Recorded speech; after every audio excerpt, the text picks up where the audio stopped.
Welcome back, everyone. Thanks again for tuning in to the Two Nobodies Talking podcast. Today, Will and I are your hosts, and we are extremely excited to invite our guest today, Dr. Jean Shirokobrod. She's got a resume that I could list forever. He's a co-owner and CEO of his company, Verve. He's got several hundred different podcasts, it seems like, online. He's all over social media. He's a physical therapist by trade. I'll just hand it right over to him. Gene, would you mind filling in our listeners a little bit more about your background? Wow.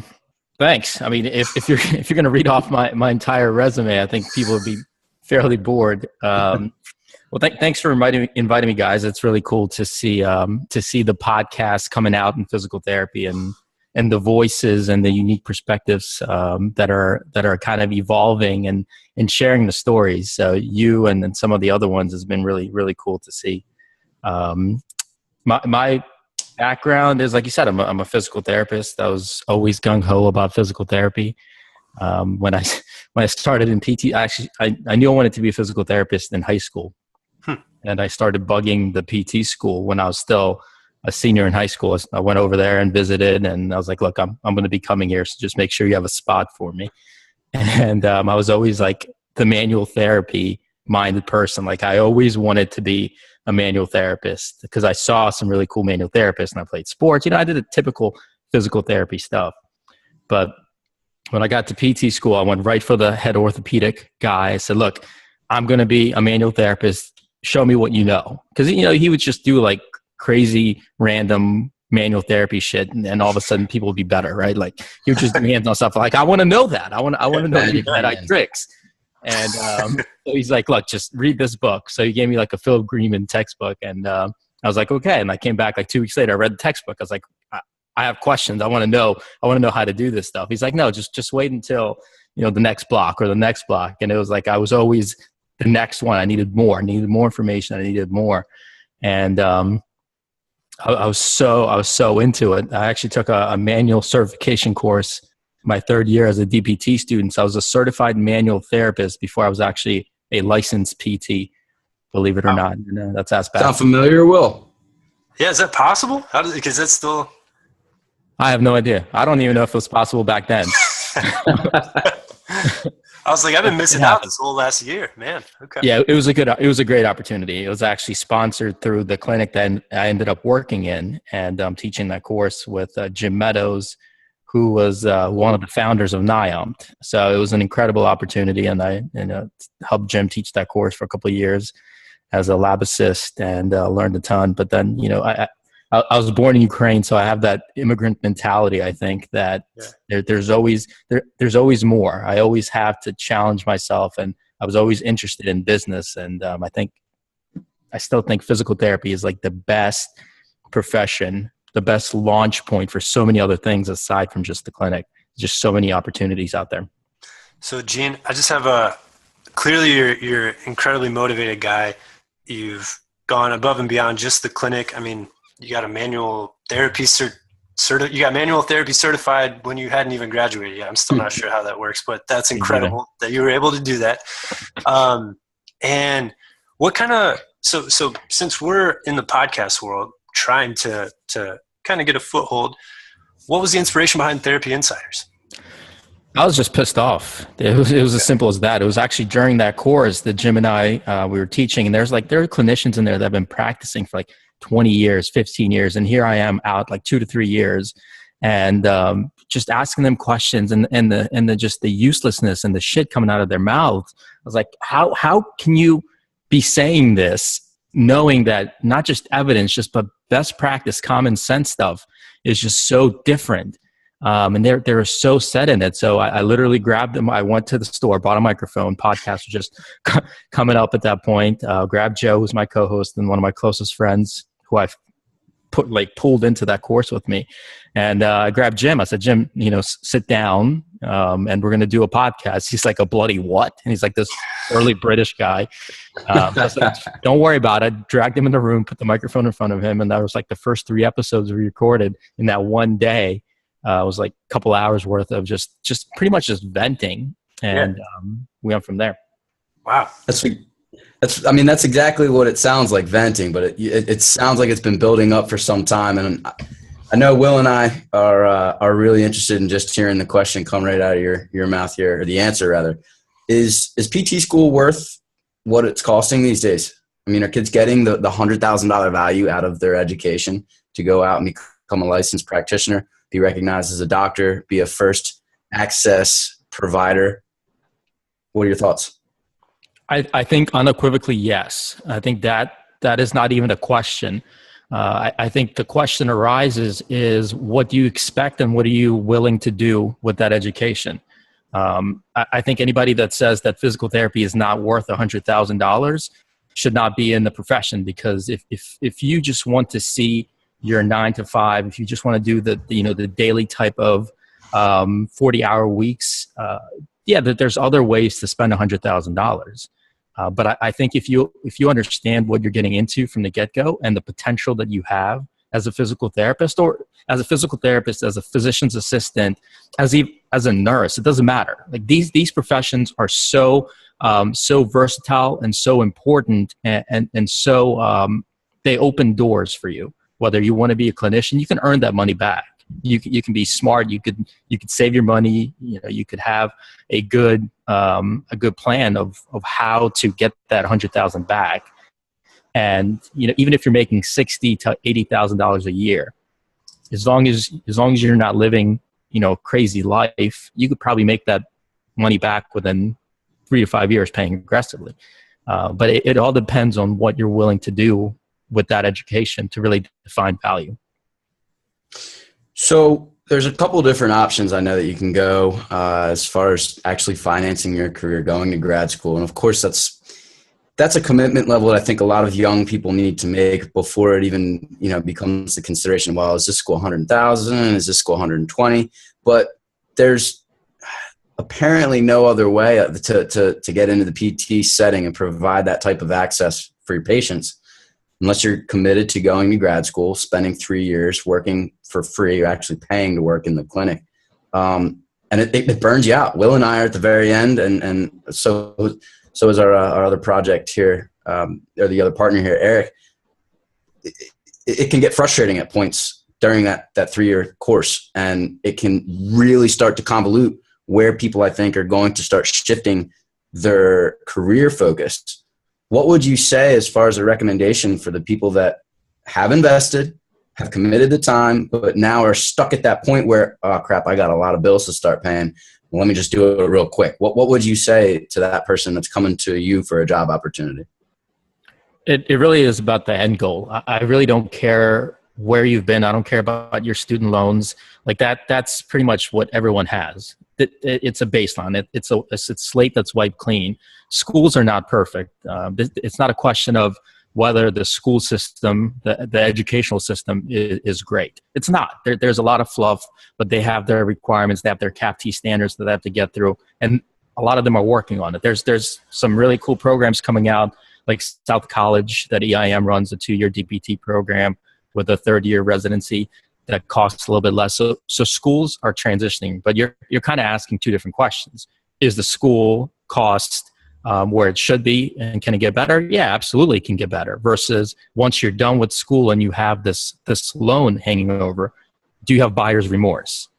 And if you have buyer's remorse, then it doesn't matter if it's $50,000, $80,000, or $200,000 in debt. You should not have gone to PT school, because it's kind of like dating somebody, and then because you have a broken relationship, you decide to marry them, and then because the marriage isn't working, you decide to have kids. Like, you're adding stuff on to try to make it better instead of fixing the problem. So it's always, to me, you always have to have ownership of your decisions. You have to be honest with yourself while you're making those decisions, because I think the education that you get in PT, more importantly, the experience. I don't think I'd be anywhere near where I am now without physical therapy, because of the relationships I've made. But, and I'm pretty sure I've said this before, I think physical therapy allows you to be one of the best business people out there. It fine tunes you, because you spend every single freaking day with people telling them what to do when they don't want to do it. Like, you're clinically fucking trained to get people to do stuff that they don't want to do. You're clinically trained to convince people to do stuff. Like, if that doesn't translate to business, I don't know what does. And to me, that's invaluable. It's interesting because we recently had an interview with Andrew Rothschild, who's out of Virginia, and we talked a lot. He and Jerry Durham are doing a podcast, Healthcare Disruption, and we had a really long talk about, are we in the customer service field or in the patient field? And he unequivocally said, I think we're moving more towards a customer field. You have a customer coming in. For a long time, it's been a patient. They want something out of it. And that's kind of what we've been pushing for as a practice, is saying, what do you as a patient or customer, whatever you're going to say, what do you want out of this service? What do you want out of that? Do you see that going that way as well? Yeah. To reference Jim again, Jim used to ask, what is the difference between a customer and a patient? And he would say, a patient is dependent on you and you are dependent on a customer. So I think I would even eliminate that even further. Like to me, it's a lot purer than that. It's consumers and non-consumers. It's your right consumer or not. At any one point, somebody's going to be right for your service and right for you. And it's the message that you put out there to get them in. And then it's a relationship. It's a relationship like any other relationship that you have to cultivate. These people trust you. These people are people, first of all, and we're all consumers and we all have that mindset. So all it is telling them, hey, this is who I am. This is why I do what I do. We're all physical therapists, but this is why I am who I am, because we all have a unique DNA, right? We can do the same service. We can even say the same exact thing, but we're all still going to say it slightly uniquely because we are all unique people. So to me, you just break away those things, and it's just you trying to get somebody to resonate with your story and why you can help them to get somewhere. Go ahead, Will. What was your first entrepreneurial endeavor? How did it go? What was a failure of it? Not if it failed, but what was a failure or a pitfall that you faced along the way? What did it do to your mindset, and how did you move forward? My first entrepreneurial endeavor was actually in undergrad. I had a shitload of DVDs, and I brought all of them to school, and my goal was to rent out the DVDs in my dorm room. And so I had them labeled. I had, the spreadsheets of who's getting them and for how much, because as a freshman, you don't have a car, right? So I knew that. I was like, if I bring my DVDs, people will just come and rent DVDs from me. Because at that time, Netflix wasn't there. And, we had Blockbuster, which was pretty shitty already anyway. Yeah. So I started doing that, and I did that for like 2 months. And then one of the somebody from the college came and said, "Hey, are you renting DVDs?" I said, "Yeah, you want one?" They're like, "No, you can't do that." What? What do you mean I can't do that? I'm not hurting anybody. I'm not selling weed here. I'm not slinging drugs. Like, what do you mean? I'm renting freaking DVDs. So they shut that down. So that was my first entrepreneurial foray, I guess. Like looking back, I probably should have fought that harder because I don't think they actually had a right to shut me down. So that the failure was me giving up too easily. But at that point, made a few bucks, and then I just started playing poker. Seems like Redbox is somewhere just thanking you for starting that idea. I know, right? Fuckers. I had a quick question for you, Gene. Going back to what you had explained, kind of as you'd summed up Will's answer for presenting yourself as this person that you're breaking down all the barriers. There's so much that people can kind of get into their mind of what a PT is, what a PT does. But when you really get down to it, you've got to tie the business aspect into selling what it is that you are doing and what you are providing. And I'm wondering, for you and your experience, what do you think is something that can make someone like Will or myself or Eric or anyone else that knows they're going to sell a service? How do you get better at asking someone for money? And I think even underlying that, I understand you got to find your value as the provider. How do you feel comfortable, grow more comfortable asking for that value from someone else? Because I never doubt what I'm providing. It's never a question whether I'm worth this amount. The question is, does the market sustain that? Will people actually say yes? For a split second, once I do my research and say, okay, this is what I think this is worth based on what it cost me in terms of overhead and what I have to live on and what I think is a fair price for the market. Then I put it out there and it's done. Like that's me saying, this is what this is worth. I don't have second thoughts. I don't have guilt over it because I never doubt that they're going to get what that cost is worth. That's value. And that's it. Like if you have second thoughts about what you're charging, then you are selling a shitty product. That's all it is. If you're selling a quality product, that there should be no guilt, there should be no second thoughts. It's just putting it out there. If people keep saying no, no, no, and no, it's not necessarily that you're selling a bad product. At that point, you have to do a little bit better market analysis and say, why are so many people not are now buying this? That's data collection.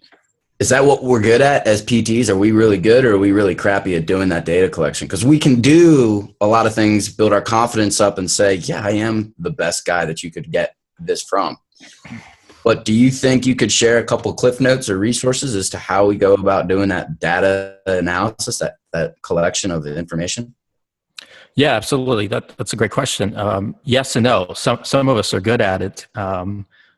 I think what it comes down to is understanding what people are really looking for and what we're putting out there for them to see. And I think that's where there's a big disconnect.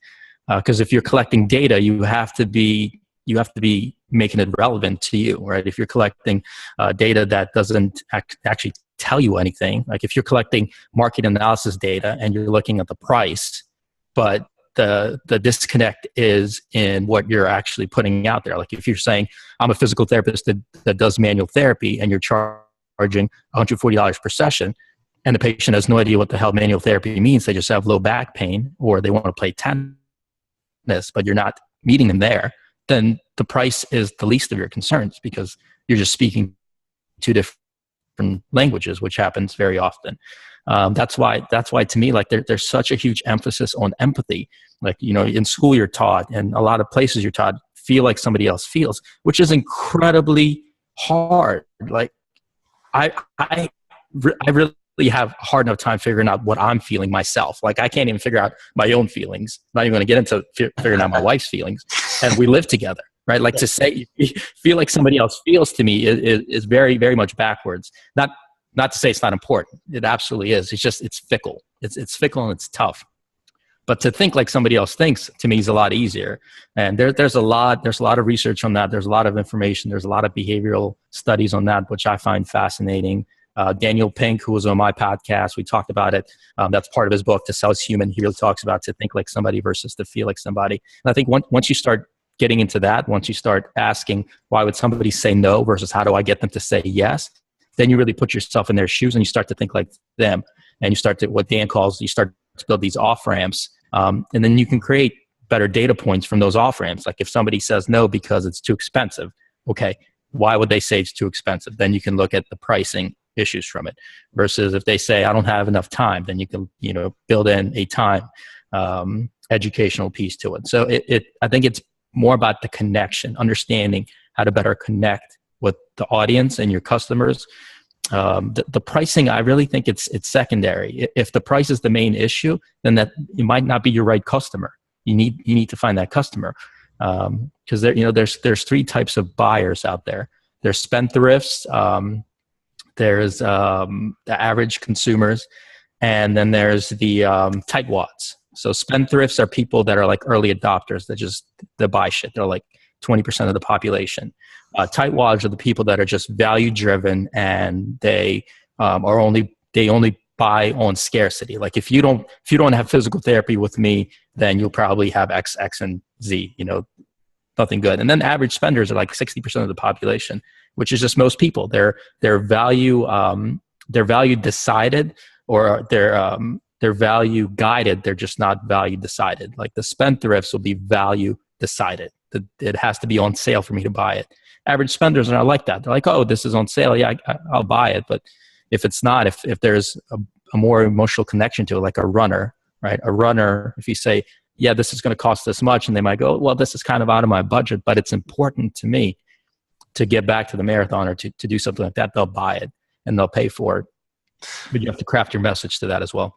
I've kind of a two-part question to follow up on that, because I think number one, I know personally for me, I didn't come from a science background. I came from more of a political science, psychology type of background. And for me, being an evidence-based field, it always frustrated me that we didn't incorporate the evidence of psychology into our research classes. We had so many courses in research, courses about science and quality of evidence, yet we never, ever, I think maybe had 2 at most articles that we were given about the evidence we have on empathy, as well as building connections with people. And it's not just I think some people think it's a fluff field. There's science behind it. There's evidence. I listen to, and I know you do too, to Gary Vaynerchuk all the time, who's not a scientist, but he talks a lot about the value of empathy, the value of building a connection. A lot of his success is just he makes personal connections with people and he takes the time. Number one, why do you think we don't focus on that in school? I understand that it's hard enough to learn, manual therapy, therapeutic exercise, cover all our bases. I guess I'd ask, one, do you think that should be mandatory in a program? And then 2, as a field going off of that, why are we so, I feel like I've gotten some backlash from people because I go and say, I'm really thinking about starting cash-based practice right out of school. And I get a lot of backlash, like, who do you think you are? Why would you do that? And it's, I don't think I'm better. I think that I spend a lot of time reading about this stuff, how to market, how to do things.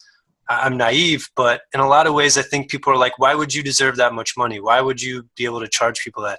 Why are we so afraid of making money in physical therapy? I don't know if it's we're afraid of money. Let me answer your first question. Yeah, sorry. Psychology, I am so pro that. 100%. I think psychology, to me, psychology and business have a lot more science and evidence behind them than anything that we do in physical therapy.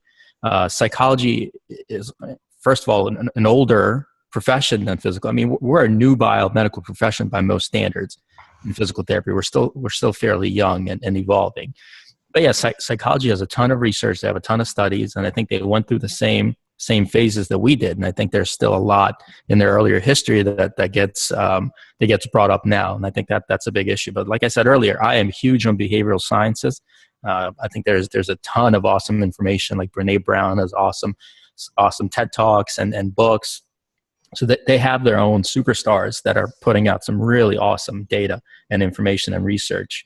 And Gary never went to college. Gary didn't have a doctorate. Gary is just 100% authentic. There's no wavering with him. And if you ever talk to him off the mic, like he was on the podcast and we've chatted before several times when we met up, he is the same exact person when he's on the air as he is off the air. There's no split personalities. There's no different guys. And he's really good at reading people. He's really good at reading situations. That's a really good skill to have. And I think to me, that's what physical therapists have. Most physical therapists is because you have to have somebody like you and connect with you within like 3 minutes in the subjective to have successful outcomes. Like people decide whether they like you or not in 8 to 12 seconds.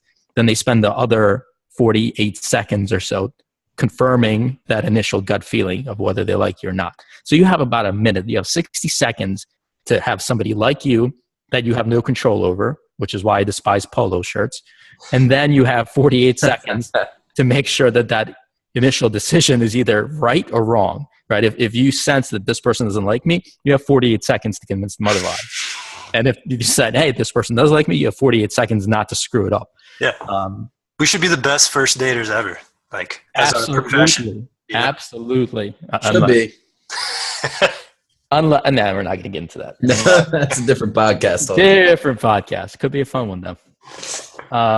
And then the second part of that, I don't think it's necessarily money. I think it's a lot of us projecting what we're uncomfortable with. And that is the sell, the concept of, if I'm providing a service and I have to talk about money, that somehow lessens the service. And that's being uncomfortable.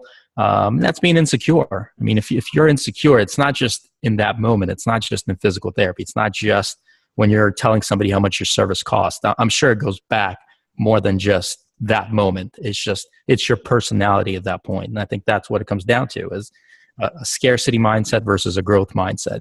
And to me, that there's no carryover. You're either one or the other. Mm-hmm. If you have a scarcity mindset, it's I have to deal with this competition. My money's going down if I say the wrong thing. Nobody will ever pay for this. This is too much money. I'm not worth it. Versus a growth mindset. Like to me, I will take on a tremendous amount of pain, debt, whatever it is, because I never for a split second doubt that success is an eventuality. I will double down on whatever the $100,000 school loan now, because to me, that is now. That is a step into what will be. And I have that plan, and I never for 1 second doubt that I will be and I will get to where I need to go. Even regardless of how shitty now looks and what I have to commit to it, never for a second do I ever doubt where I'm going. I think that's lacking. Is that something that is that something that I know we talked about, like connecting with people as a skill, is developing. I mean, I have a personal answer. I think developing a growth mindset is it's a skill that you can develop. Would you agree? Or is it something you're born with? I think a lot of times people are just like, that's not me. How do you change that mindset? How do we go about helping? I see so many of friends, not just in physical therapy school, but in life. I'm 29, Nick's 27. We're at this time where people are thinking about next stage of their career, if they want to make a change. And I see so many people just, I don't know, man, it seems really challenging. How do we develop that? I really have no idea. I really don't. How did you develop yours? I always had kind of that hustler mentality. I think it was always there. Maybe it's an immigrant thing, because I think it's a common thread. When I came here, I was 7 years old. We slept on piss-covered mattresses. My parents worked their ass off, to give me an opportunity to have something like this. So to me, the scale of risk and reward might be different than somebody else, because I've lived two worlds. I've seen what having nothing is like, and to me, it's just the fear of not necessarily having nothing, but the fear of wasting that chance and the what if. To me, I can't look back 40 years from now and say what if. To me, I would rather crash and burn, putting all my cards on the table and going 100 miles an hour into a brick wall, thinking that I'm going to go through this brick wall versus that this brick wall is going to break me, and still see what happens, versus just living a cush life and taking all the safe bets and just eventually regretting life. To me, I can't do that. And I think that comes down to a lot of people individually as well. So there's definitely a mental capacity component to it. I mean, how far can you go till you break? Setting goals and achieving your process and at certain checkpoints, it's got to be like a self-analysis. We've talked about these different things with other guests as well. I want to know now, like the nitty-gritty, the details, from someone that's an entrepreneur, successful one at that.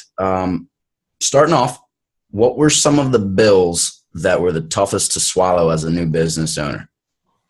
So first of all, I wouldn't classify myself as a successful entrepreneur. I think I'm an entrepreneur in the process.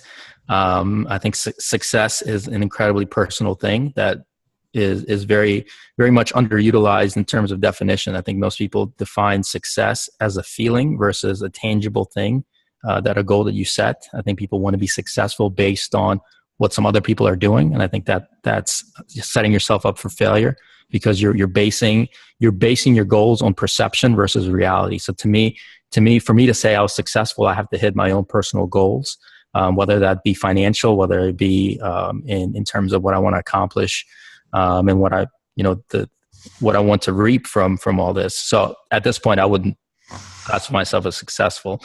But I think the biggest thing is initially accepting that it's going to suck. So they all suck.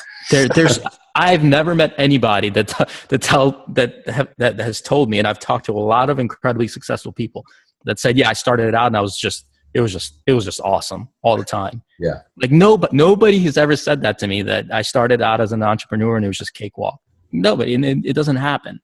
So like, but we jumped all in, and I still have thank God, my wife, who was mostly supportive. I think once I first told her what I was going to do, she was like, "Are you crazy?" Because I did it. I had a great job.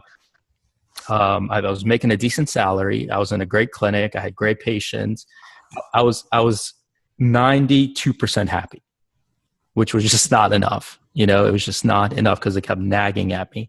And then I was working 100 hours a week for like 6 months, and it became okay for me. I think before the bills, that it became okay for me. But at that point, my son was born. He was like 1.5. I was working 40 hours in the clinic. I was working about 40 hours for Verve with the ARC, started with the podcast and UpDoc and some other stuff.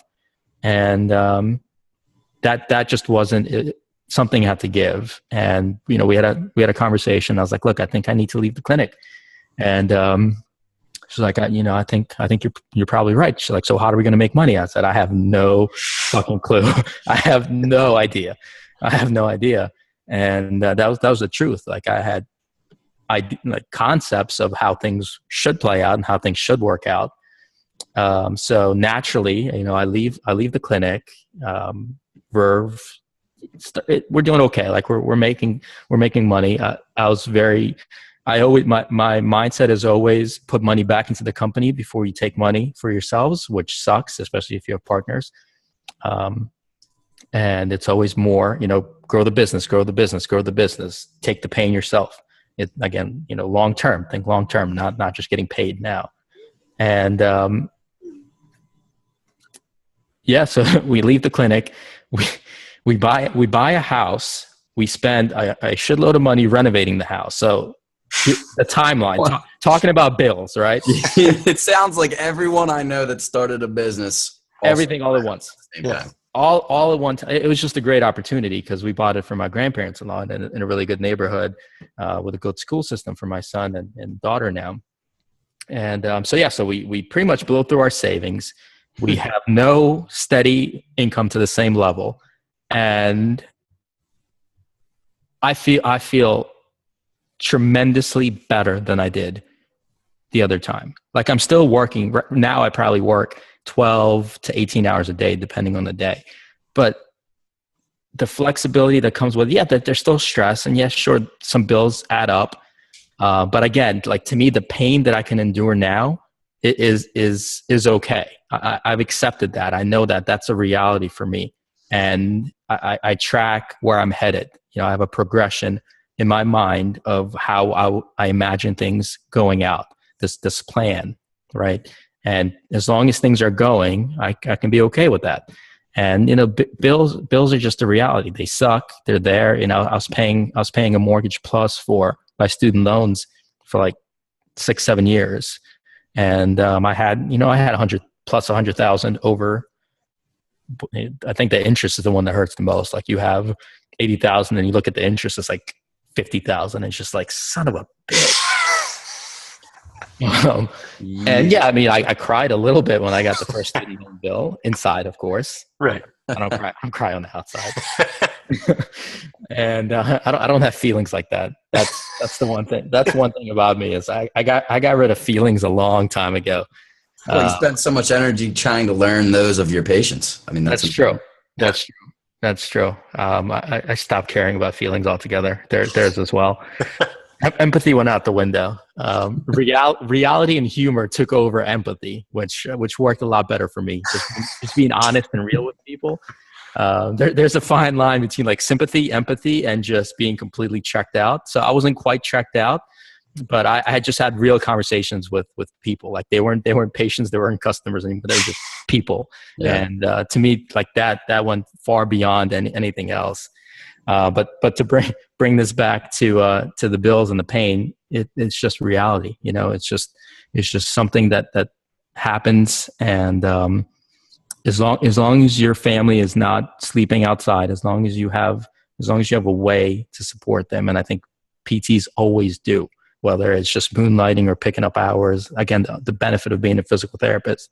But like to me, I had to go full entrepreneur, like full Monty. I just had to like strip away everything else and go full entrepreneur. And to me, that was the only way to do it. But I'm also an idiot because I've run like 4 companies, which is a god awful idea that I never recommend to anybody. So if I was like focused on maybe 1, maybe 2 companies, would be a different story. But just doing 4 is not a good idea. Well, like you said, you like to run through brick walls. So 4 businesses, it's kind of the same. Well, I want to ask. I think we're probably going to have to wrap up here in a section. I just wanted to ask you one last question, and essentially it would be, what, if any, advice or something that someone's passed along to you down the road that's helped you kind of keep that long-term mindset about your career and kind of believing in knowing that it's going to work out even when there are times maybe it won't. What would you say to someone? And then also, where can we learn more about you? Obviously, if people are listening, they probably know you from Therapy Insiders. Where can we find you on Twitter? All that jazz. Yeah, that's a great question. I've been lucky with some chance encounters and the people that I've met, whether it's luck or faith, whatever you believe in. I started, or you believe in the universe, like I started to have signs, events happen. And before I would just brush it off like most people do and just move on with kind of our regular routine, right? Our grind that we go through, wake up, do this, do that. Then just things started happening. And eventually I said, fuck it, I'm going to listen. And I started to kind of just get my head out of my ass a little bit. And I have a friend who's talk about successful. He's an incredibly successful entrepreneur, multimillionaire. And we would have conversations. And, he finally asked me, he's like, why not? And I really had nothing at that point. I was just like, I don't know why not. And he's like, what do you have to lose? And I really had nothing to lose, like nothing. A few months salary, like there's always a job if you want it. Right? And to me, that was it. And I think that's an important question to ask. I think that's my advice is ask yourself, why not? Can I do this? And why not? And you have to be honest with yourself. And it comes down to, like Gary says, self-awareness. Okay. Well, that's powerful. And man, I think that's where we're at too. Why not? Why not try something? Why not go for something that you're interested in? So real quick, before we run out of time, can you give yourself, can you let our audience know where they can find out more about you, Gene? Yeah, Therapy Insiders on Twitter at Therapy Insiders. UpDoc Media is pretty much the main hub where I'm at usually. So you can check that out. For God's sake, please do not email me. I hate email. If you want to get a hold of me at Therapy Insiders on Twitter, would be the best. Okay. Great. Gene, we can't thank you enough. I think, wow, the information, recommendations, advice about entrepreneurship, physical therapy, we can't thank you enough. Thank you everyone out there for listening to this episode of Two Nobodies Talking Podcast. Find us at twonobodies.com. Find us on Facebook. Find us on Twitter. Thank you guys so much. Everything we do is for a more positive, healthier world. Thanks, Gene. Thanks, guys.